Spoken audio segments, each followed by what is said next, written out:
Hello everyone and welcome back to UGC NET mentor. As अगर आपका exam अच्छा नहीं किया था और अगर आप यूजीसी नेट दिसंबर की प्रिपरेशन स्टार्ट करने का प्लान कर रहे हो तो कहाँ से प्रिपरेशन करें, कैसे प्रिपरेशन करें ताकि आपका एग्जाम इसी अटेम्प्ट में क्रैक हो जाए, आपको बार बार एग्जाम ना देना पड़े।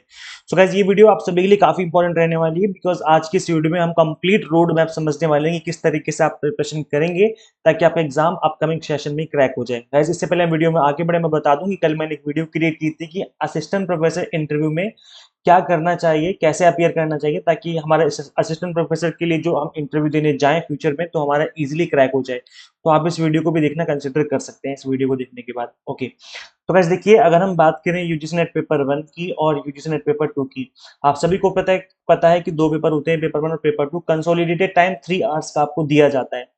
तो गाइस देखो, दोनों ही पेपर को आपको प्रिपेयर करना है और इक्वल इंपॉर्टेंस देनी है।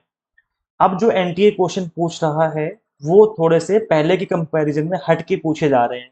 एक तो जो क्वेश्चन पूछने का तरीका है उसमें भी चेंजेस देखने को मिले हैं, प्लस जो क्वेश्चन पूछने का कि जो टफनेस लेवल है उसको भी कहीं ना कहीं उसमें भी बदलाव देखने को मिले हैं। पहले जो क्वेश्चन पूछे जाते थे वो डायरेक्ट क्वेश्चन हुआ करते थे। अब जो डायरेक्ट क्वेश्चन है, ऐसा नहीं कि नहीं बन रहे हैं, लेकिन कम बन रहे हैं। अब इनडायरेक्ट क्वेश्चन बन रहे हैं और इनडायरेक्ट क्वेश्चन का आप तभी आंसर कर पाएंगे जब आपके कॉन्सेप्ट क्लियर होंगे।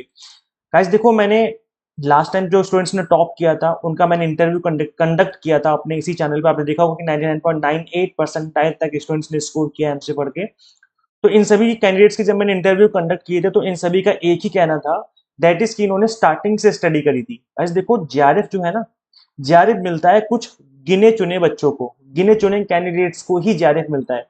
आप उसको काउंट कर सकते हो, लाइक 80-90 स्टूडेंट्स या 100 स्टूडेंट्स के आसपास लोगों को जेआरएफ मिलता है हर एक सब्जेक्ट के अंदर। ऐसा नहीं कि 1000-2000 को मिल गया जेआरएफ, ऐसा नहीं है।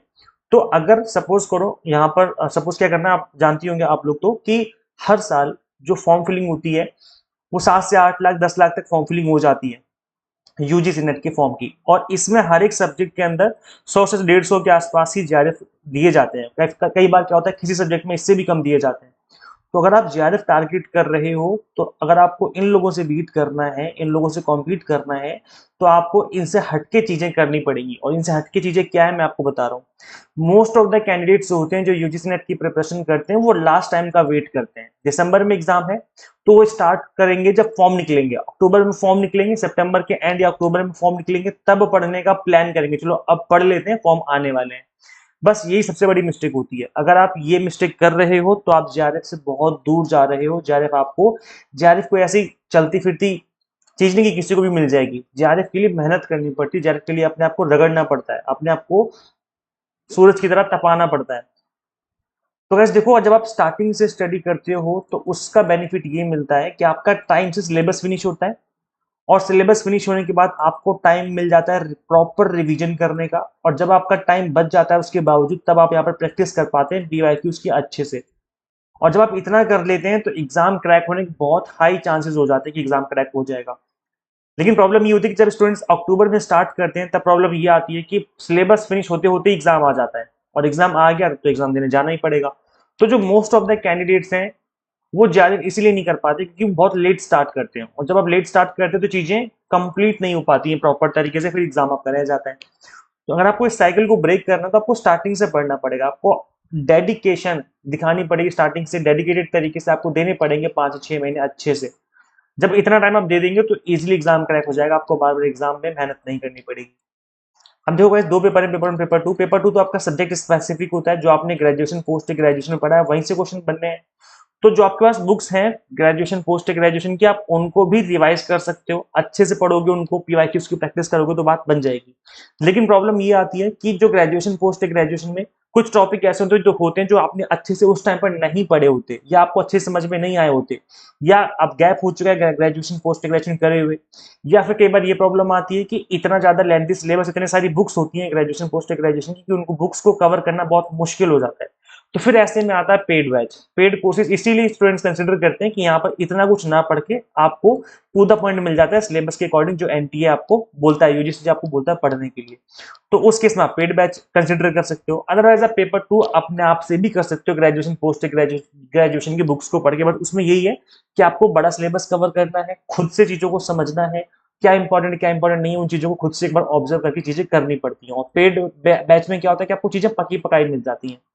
अगर हम बात करें पेपर वन की, तो पेपर वन में कुछ टॉपिक ऐसे हैं जो कि आप अपने आप से कर सकते हैं। जैसे एग्जाम्पल के तौर पे थियोरेटिकल यूनिट हो गया, जैसे आप देखेंगे टीचिंग एप्टीट्यूड हो गया या आपका हायर एजुकेशन हो गया, इस तरह की जो चीजें हैं वो आप खुद से भी अगर पढ़ेंगे, ट्राई करेंगे तो हो जाती हैं। बट जहां बात आती है लॉजिकल रीजनिंग की, डेटा इंटरप्रिटेशन की, बात आती है मैथ्स की, या बात आती है आईसीटी की, तो इस तरह के जो टॉपिक हैं इनको थोड़ा समझना और प्रैक्टिस करना थोड़ा सा खुद से करना मुश्किल हो जाता है। आपको चीजें समझनी पड़ती है कि क्या करें, कैसे करें, क्या इंपॉर्टेंट, क्या पढ़ना है, क्या छोड़ना है। तो इस तरह की जो चीजें हैं, फिर इस केस में भी फिर स्टूडेंट्स पेपर वन के लिए पेड बैच जो है वो चुनना पसंद करते हैं कि चलो हम एक बार पका पकाया कंटेंट मिल जाएगा, उसको देख लेते हैं और हम अच्छा स्कोर कर ले जाएंगे।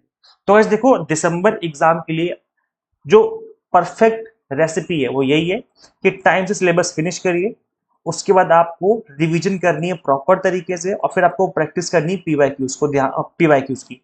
और तीनों ही चीजों में, तीनों ही स्टेप्स में आपको सिर्फ एक चीज का ध्यान रखना है कि तीनों ही लेवल पे आपकी जो प्रिपरेशन हो रही, जो आप पढ़ रहे हो, वो कंप्लीटली वैसी ही स्टडी कर रहे हो जिस तरीके से एनटीए क्वेश्चन पूछता है। कई बार ऐसा होता है कि आप सिलेबस पढ़ तो रहे होते हो लेकिन कुछ और ही चल रहा है, मतलब इतना ज्यादा इधर उधर की बातें चल रही हैं कि आपको वो चीजें चीजें ही समझ में नहीं आ रही कि हमें पढ़ना क्या है। जब हम एनटीए में एग्जाम देने जाएंगे, यूजीसी नेट के एग्जाम देने जाएंगे, तो उस तरह के उस लेवल के क्वेश्चन ही नहीं पढ़ रहे हो, फिर दिक्कत आती है। तो करना क्या है, आपको तीनों ही लेवल पे इस बात को ध्यान में रखना है, अपने माइंड में रखना है कि मैं उसी तरीके से पढ़ रहा हूं जिस तरीके से एनटीए हमसे क्वेश्चन पूछने वाला है। और इस चीज को ध्यान में रख करके ही मैं आपको स्टडी करवाता हूं। अगर आप हमसे पढ़ने का प्लान करेंगे तो मैं आपको इस चीज को ध्यान में रख करके स्टडी करवाऊंगा कि जिस तरीके से एनटीए क्वेश्चन पूछता है उस तरीके से चीजों को आपको प्रिपेयर करवाया जाए। तो एज अभी आप इनरोल कर सकते हैं, हमने आपको 6 मंथ के एग्जाम टारगेटेड कोर्सेज अवेलेबल करवा दिए हैं। फ्लैट 20% डिस्काउंट चल रहा है सभी कोर्सेज पे। गुरु 20 कूपन कोड है, जैसे कूपन कोड अप्लाई करेंगे आपकी फीस ऑटोमेटिकली रिड्यूस हो जाएगी। ये जो ऑफर था 10 और 11 जुलाई 2 दिन के लिए था, बट हमने आज के लिए इसको और एक्सटेंड कर दिया, आज 12 जुलाई, तो आप इस ऑफर को आज और अवेल कर सकते हो। अब देखो गाइज, यहाँ पर क्या कुछ मिलेगा मैं आपको समझा दूं। यहाँ पर आपको पेपर वन के साथ साथ commerce, management and political science के भी एग्जाम टारगेटेड कोर्सेज देखने को मिल जाते हैं। देखो गाइज, इस एग्जाम को फर्स्ट अटेम्प्ट में क्रैक किया जा सकता है, अगर जैसे कि मैंने बताया कि आपको स्टार्टिंग से स्टडी करनी है और एनटीए क्वेश्चन आस्किंग पैटर्न पे स्टडी करनी है। तो इसका मतलब है कि आप एग्जाम टारगेटेड स्टडी कर रहे हैं। यहाँ पर कंप्लीट कंटेंट आपको बाइलिंगुअल देखने को मिल जाता है, 100 मॉक टेस्ट मिल जाएंगे प्रैक्टिस करने के लिए, और पीडीएफ नोट्स मिल जाएंगे जिसके थ्रू आप मल्टीपल टाइम रिवीजन और प्रैक्टिस कर सकते हैं। पीडीएफ नोट्स आप डाउनलोड कर सकते हैं, चाहे तो प्रिंट आउट निकाल सकते हैं, ये आपकी चॉइस है। तो गाइस, करना क्या है, आपको सिंपली गूगल प्ले स्टोर से एग्जाम मेंटर ऐप इंस्टॉल कर लेनी है। अगर आप iOS यूजर है तो उसका लिंक आपको अलग से इसी वीडियो के description box and comment box में देखने को मिल जाएगा। तो thank you so much for watching this video. Share जरूर करें इस वीडियो को ज्यादा से ज्यादा उन सभी कैंडिडेट्स के साथ जो यूजीसी नेट की प्रिपरेशन कर रहे हैं या करना चाहते हैं। And subscribe for UGC NET update and PhD related updates. Guys, मिलते हैं फिर नेक्स्ट वीडियो में। Till then keep watching UGC NET mentor. Thank you so much.